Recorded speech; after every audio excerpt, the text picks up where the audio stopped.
much greater than is the reversal bank. So if you ever see me use that notation, that's what that means. Not only it's less than, but it's significantly less than that.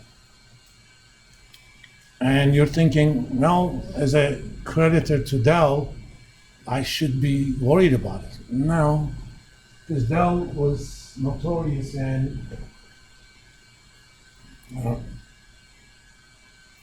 they have an order system. You order a computer online.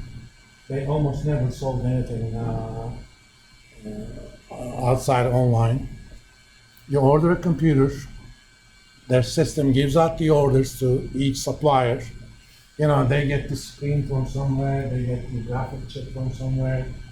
All that is ordered, they come to the place where it's assembled. It's shipped to the customer typically within 3 days. And as soon as you ship it, you actually recognize it as revenue.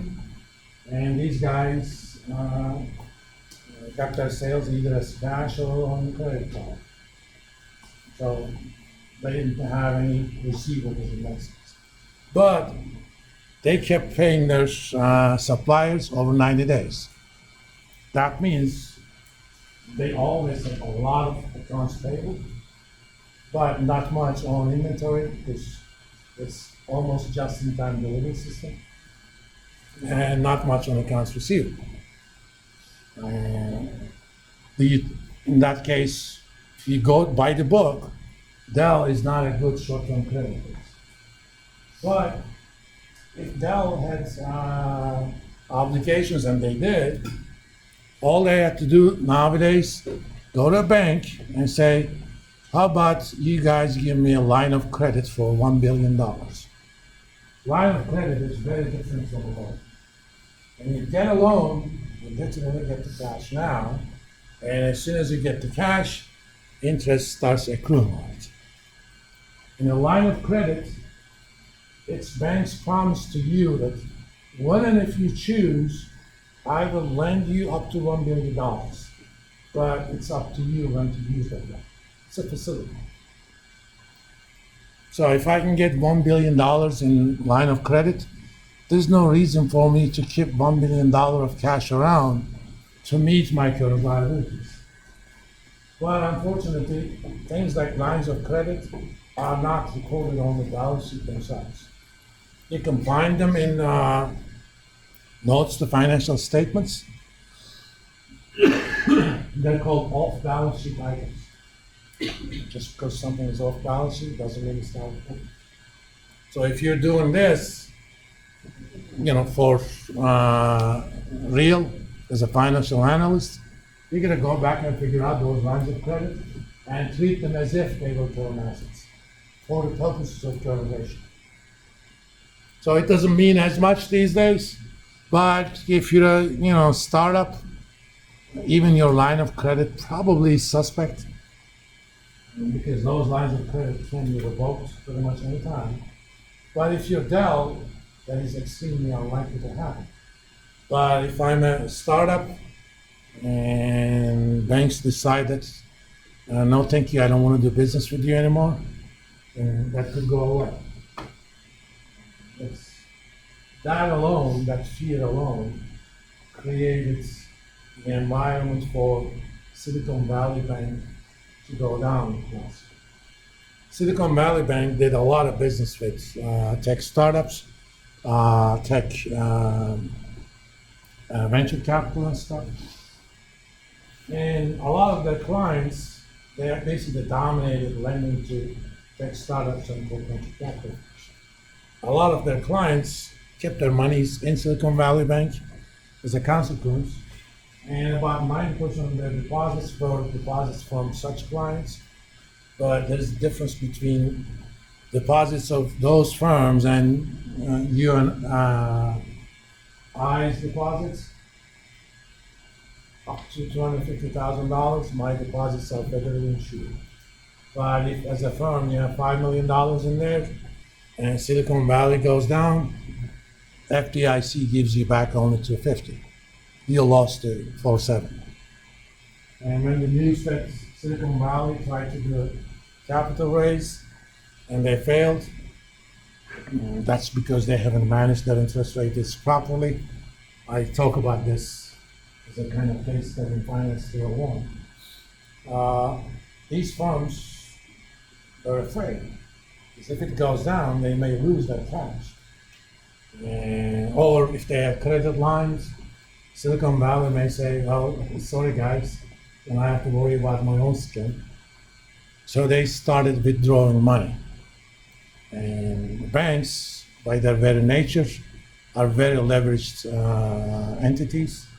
Even a bank that is considered very healthy by regulators tends to have a leverage of up to around 8. That means for every $1 of their own money, they borrow $8 from somebody else. It's the banking business. You make money from other people's money. That's okay.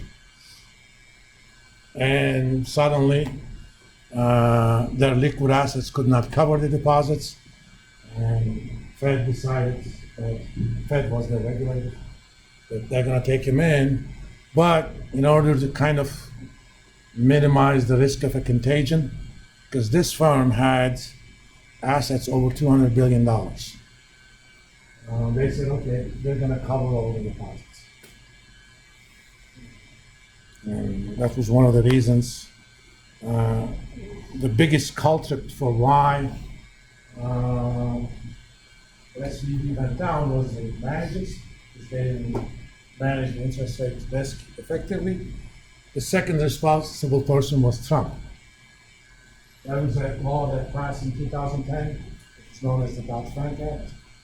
It created a special framework for banks that were too important to the system. And the limit on that was $50 billion in assets. If you were a bank that had more than $50 billion in assets, Fed or FDIC, whoever your regulator was, actually had someone on site. Every single day they look at your books. If something is afoot, either they force the bank to take action early to fix it, or they can do something early on. In 2017, Trump said, okay, this is too much regulation. How about we increase that limit to 250 billion? They did. Under the old regime, Silicon Valley Bank and similarly First Republic would have been considered special banks. And something would have happened long before. But if you're not special, your regulator does an examination only every 3 months.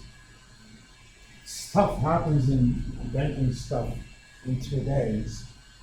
That basically makes you go down. I mean, these people even knew it. 1 week, 4 days before Fed took them in, the CEO and CFO exercised their stock options, and they had the right to buy it around 105. They sold it around 280. About a week later, the stock was trading at $30. Yeah. Another thing about how, like, if you're not special, you're not really going to get a whole bunch of eyes on you. That is significantly true if, for example, let's say you are like an actual CEO. A lot of CEOs and high-profile individuals nowadays are actually they're getting like dummy accounts. You basically put all of their stuff in offshore accounts so that when they're, reviewed by, say, the IRS or say a foreign institution of like investigation, it'll say the dummy accounts more so than their actual accounts. Because they find that if you're just an average Joe, But SEC is a toothless tiger. Well, obviously They haven't done anything to these people. No, I mean, these guys, a year before it went down, Silicon Valley was trading at $600 a share. These guys had these options, and they haven't exercised it then. been a while. Yeah. So if you exercised, you would have paid only 105, sold the stock you got at 600, and made crop loads of money. Absolutely.